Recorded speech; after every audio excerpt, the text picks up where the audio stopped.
இந்தியாவில் இருக்கக்கூடிய சில முக்கியமான தலைவர்கள் பொது இடங்களுக்கு வரும்போது அவங்களுக்கு 5 அடுக்கு பாதுகாப்பு வழங்குவாங்க. இந்த 5 அடுக்கு பாதுகாப்பு அப்படின்னா என்ன?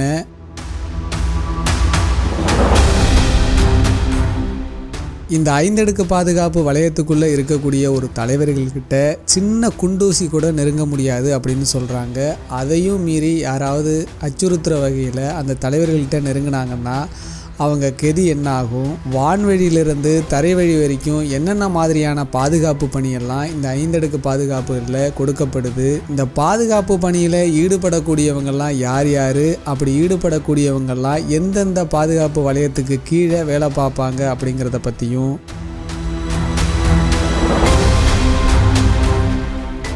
இதில் ஒர்க் பண்ணக்கூடிய உள்ளூர் போலீஸுக்கு என்ன வேலை, அதே நேரத்தில் உச்சபட்ச பயிற்சி பெற்ற கமாண்டோக்களுக்கு என்ன வேலை, துல்லியமாக சுடுறதுக்கு பயிற்சி பெற்ற ஸ்னைப்பர்ஸோட வேலை என்ன,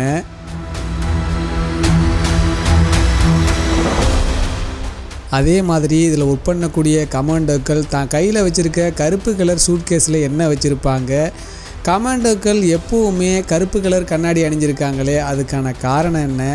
இப்படிப்பட்ட எல்லா கேள்விக்குமான பதிலையும் இந்த வீடியோவில் தெளிவாக நாம் பார்க்க போகிறோம். அதுக்கு முன்னாடி நம்ம சேனலை சப்ஸ்கிரைப் பண்ணிடுங்க.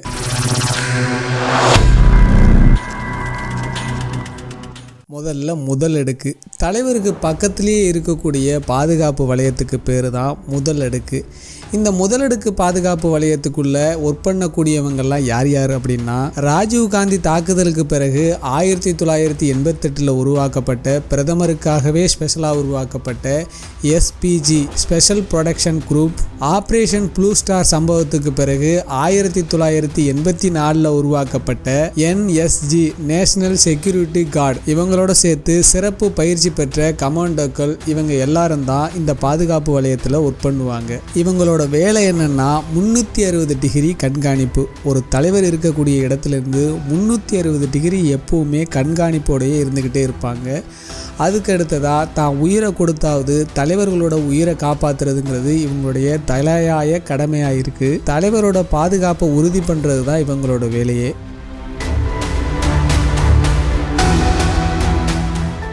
இந்த பாதுகாப்பு பணியில் ஈடுபடக்கூடியவங்க என்னென்ன மாதிரியான உபகரணங்கள்லாம் வச்சுருப்பாங்க அப்படின்னா, நவீன துப்பாக்கி, புல்லட் ப்ரூஃப் கொண்ட ஜாக்கெட்டுகள், புல்லட் ப்ரூஃப் கொண்ட வாகனங்கள், ரகசிய கம்யூனிகேஷன் கருவிகள், இந்த மாதிரியான உபகரணங்கள்லாம் இவங்க வச்சுருப்பாங்க.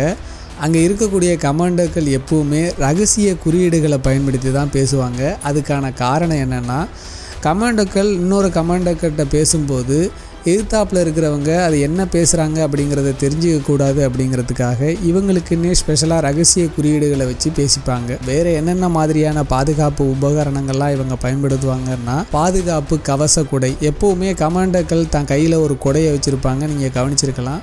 அந்த குடை சாதாரண குடை கிடையாது. அந்த குடை குண்டுகளை எதிர்க்கக்கூடிய சக்தி கொண்டது. இந்த குடையை விரைவாக விரிக்க முடியும். அடுத்ததாக கமாண்டோக்கள் தான் கையில் வச்சுருக்க சூட்கேஸ்.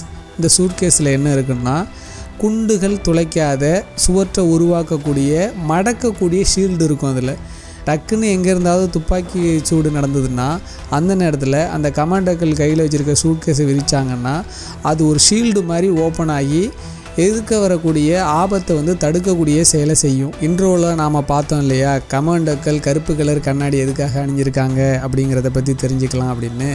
அதுக்கான காரணம் பேசிக்காக நம்ம எல்லாருக்கும் தெரிஞ்சது, கமாண்டோக்கள் யாரை பார்க்குறாங்க அப்படிங்கிறத தெரியக்கூடாது அப்படிங்கிறதுக்காக இந்த கருப்பு கலர் கண்ணாடி அணிஞ்சிருக்காங்க அப்படிங்கிறத நாம் தெரிஞ்சு வச்சுருப்போம். இது மட்டும் காரணம் கிடையாது. எதிர்பாராத விதமாக அங்கே தலைவர்கள் இருக்கக்கூடிய இடத்துல குண்டுகள் வெடிச்சதுன்னா அந்த குண்டுகளோட வெளிச்சம் இந்த கமாண்டோக்களோட கண்களை தாக்கிடக்கூடாது அப்படிங்கிறதுக்காக இந்த கருப்பு கலர் கண்ணாடியை அணிஞ்சிருக்காங்களாம். அடுத்ததாக 2வது அடுக்கு. மேடையில் நின்று தலைவர் பக்கத்திலேயே பாதுகாப்பு கொடுக்கக்கூடியது முதல் அடுக்கு. அந்த மேடைக்கே பாதுகாப்பு கொடுக்கக்கூடியது இந்த 2வது அடுக்கு.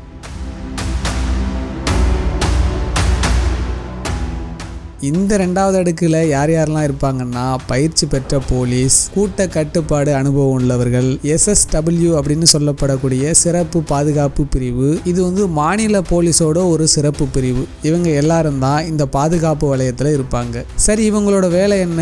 கூட்டத்தை கட்டுப்படுத்துறது, சந்தேகமான நபர்களை தடுக்கிறது, அனுமதி பாஸ் அடையாள அட்டையை சரிபார்க்கிறது, மேடைக்கு பக்கத்தில் பாதுகாப்பு கொடுக்கறது. இது எல்லாம் தான் இவங்களோட வேலை. ரிமோட் கண்ட்ரோல் மூலமாக வெடிக்கக்கூடிய வெடிகுண்டு, செல்ஃபோன் மூலமாக வெடிக்கக்கூடிய வெடிகுண்டு, இதையெல்லாம் செயலிழக்க செய்யக்கூடிய சிக்னல் ஜாமர் பயன்படுத்தக்கூடிய பிரிவு எதுனா அது இந்த பிரிவு தான். இந்த சிக்னல் ஜாமர் வாகனத்தை வச்சு 1 கிலோமீட்டர் அளவுக்கு எந்த விதமான சிக்னலும் செயல்படாமல் இவங்களால் செய்ய முடியும். இன்னும் இந்த பாதுகாப்பு வலயத்தில் வேறு யாரெல்லாம் வேலை பார்ப்பாங்க அப்படின்னா CAT அப்படின்னு சொல்லப்படுற கவுண்டர் அட்டாக் டீம். இந்த பாதுகாப்பு வலயத்துக்கு கீழே தான் வேலை பார்ப்பாங்க. இவங்களோட வேலை என்னென்னா, தலைவரை யாராவது தாக்கிறதுக்கு முயற்சி பண்ணாங்களாம் அவங்கள சுட்டு வீழ்த்துறது இவங்களோட வேலை. அதே மாதிரி இந்த 2வது அடுக்கு பாதுகாப்பு வலயத்தில் ஒர்க் பண்ணக்கூடிய சில அதிகாரிகள் கூட்டத்துக்குள்ளே இறங்கி மக்களாக இருப்பாங்க. யாராவது தவறான ஆட்களோ இல்லை அச்சுறுத்துற மாதிரியான யாரும் நபர்கள் தென்பட்டாலோ அவங்க அதை கலெக்ட் பண்ணி மேலதிகாரிகளுக்கு இன்ஃபர்மேஷனாக கொடுப்பாங்க. இந்த 2வது பாதுகாப்பு வலயத்தில் இருக்கக்கூடியது தான் தலைவர் வாகனம் மாதிரியே பலவிதமான வாகனம் ஒரே மாதிரியாக இருக்கும். அதில் எந்த வாகனத்துக்குள்ளே தலைவர் போவார் அப்படிங்கிறது அந்த மேலதிகாரிக்கு மட்டும்தான் தெரியும். கூடுதலாக ஒரு இன்ஃபர்மேஷன் சொல்கிறேன். தலைவர்கள் செல்லக்கூடிய அந்த பாதை இருக்கு இல்லையா, அந்த பாதையில் ஒரு குறிப்பிட்ட நேரத்துக்கு சிக்னல் எல்லாமே பச்சை நிறத்துக்கு மாற்றப்பட்டுவிடும். அடுத்ததாக 3வது அடுக்கு பாதுகாப்பு. இருக்கிற பாதுகாப்பு வலயத்திலேயே கோட்டை சுவர் போன்ற பாதுகாப்பு வலயம் எதுன்னா அது இந்த 3வது அடுக்கு பாதுகாப்பு வலயம்தான். இந்த பாதுகாப்பு வலயத்துக்கு கீழே ஒர்க் பண்ணக்கூடியவங்கெல்லாம் யாருன்னா மாநில காவல்துறையோட உயர் அதிகாரி, ஆயுதம் ஏந்திய காவல்துறையினர், கூட்ட நெரிசல், கலவரம், போராட்டம் இந்த மாதிரியான சூழ்நிலையில் சட்டம் ஒழுங்கை பாதுகாக்கிறதுக்குன்னே பயிற்சி பெற்ற கழக தடுப்பு பிரிவினர், துல்லியமாக சுடுறதுக்கு பயிற்சி பெற்ற ஸ்னைப்பர்ஸும் இந்த பாதுகாப்பு அடுக்குக்கு கீழே தான் ஒர்க் பண்ணுவாங்க. இவங்களோட வேலை என்னென்னா தலைவர் பேசும்போது உயரமான கட்டிடங்கள், டவர் இந்த மாதிரியான இடங்களில் இருந்துக்கிட்டு கீழே இருக்கக்கூடிய தலைவருக்கு யாராவது அச்சுறுத்துற மாதிரியோ தாக்குறதுக்கோ முற்பட்டாங்கன்னா டெலஸ்கோப் வழியாக பார்த்துட்டு சுட்டு வீழ்த்துறது தான் இவங்களோட முக்கியமான வேலை.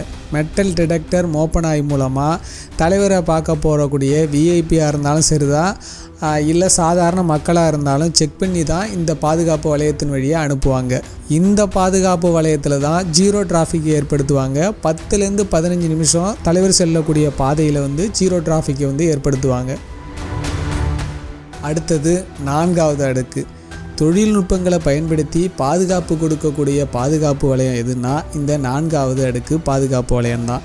இந்த பாதுகாப்பு வலயத்தில் யாரெல்லாம் ஒர்க் பண்ணுவாங்க அப்படின்னா உளவுத்துறை அதிகாரிகள், தொழில்நுட்ப நிபுணர்கள், 1968ஆம் ஆண்டு உருவாக்கப்பட்ட இந்தியாவின் வெளிநாட்டு உளவுத்துறை அமைப்பான ரா அதிகாரிகள், இவங்க எல்லாரும் தான் இந்த பாதுகாப்பு வலயத்தில் ஒர்க் பண்ணுவாங்க. இந்த பாதுகாப்பு அணி 48 மணி நேரத்துக்கு முன்னாடியே தலைவர் பேசக்கூடிய ஊருக்குள்ளே போய் அங்கே இருக்கக்கூடிய லோக்கல் போலீஸோட உதவியோட சந்தேகத்துக்கு உரிய நபர்களோட லிஸ்ட்டை வாங்கி ஏதாவது ரகசிய திட்டம் தீட்டிருக்காங்களா அப்படிங்கிறத ஆராய்ச்சி பண்ணுவாங்க. இந்த பாதுகாப்பு வலயத்துக்கு கீழே தான் ட்ரோன் பயன்படுத்தப்படுது, சமூக ஊடகங்கள் கண்காணிக்கப்படுது, ரேடியோ ஃப்ரீக்வன்ஸை கண்காணிப்பாங்க. ஏன்னா ஏதாவது தவறான சிக்னல் ஏதாவது வருதா அப்படிங்கிறத தெரிஞ்சுக்கிறதுக்காக. இந்த பாதுகாப்பு வலயத்துக்கு கீழே ஆயுதங்கள், துப்பாக்கி இதை மட்டும் செக் பண்ண மாட்டாங்க. தலைவர்கள் உண்ணக்கூடிய உணவு, அவங்க அருந்தக்கூடிய நீர், இது எல்லாத்தையுமே செக் பண்ணுவாங்க.